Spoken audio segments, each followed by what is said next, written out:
রাতের বেলায় এক চোর এক ঘরের মধ্যে ঢুকেছে চুরি করার জন্য। চোর দেখে ওই ঘরের মধ্যে এক বুড়ি মহিলা ঘুমিয়ে আছে। এখন চোরের নড়াচড়ার খসখসানি শব্দ শুনে হঠাৎ করে সেই বুড়ি মহিলার ঘুম ভেঙে গেল। চোর কয়, সর্বনাশ, ধরা বুঝি পড়েই গেলাম, এখন কি করি? এমন সময় সেই বুড়ি মহিলা সেই চোরকে বলল, বাবা, তোমাকে তো দেখে মনে হচ্ছে তুমি খুবই সম্ভ্রান্ত পরিবারের সন্তান, মনে হয় বড় কোনো বিপদে পড়ে এই চুরির পেশাকেই বেছে নিয়েছো। ঠিক আছে, কোনো সমস্যা নাই।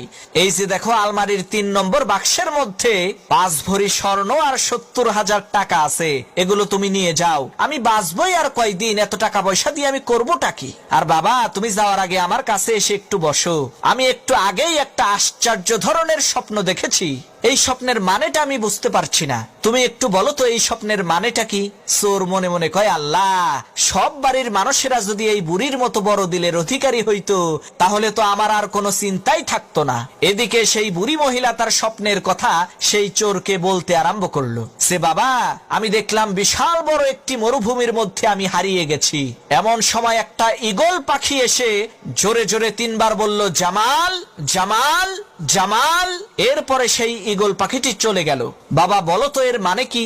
চোর মনে মনে চিন্তা করতে লাগলো, এই স্বপ্নের মানেটা কি হতে পারে? ইতিমধ্যে পাশের রুম থেকে সেই বুড়ি মহিলার একেবারে টকবগে জোয়ান ছেলে জামাল তার নাম জোরে জোরে শুনতে পেয়ে ঘুম থেকে উঠে ঘরের মধ্যে ঢুকে সেই চোরকে ইচ্ছা মতো পিটাতে আরম্ভ করলো। তখন সেই বুড়ি মহিলা বলল, হইছে, এবার থাম, ওর কৃতকর্মের ফলও পাইয়া গেছে।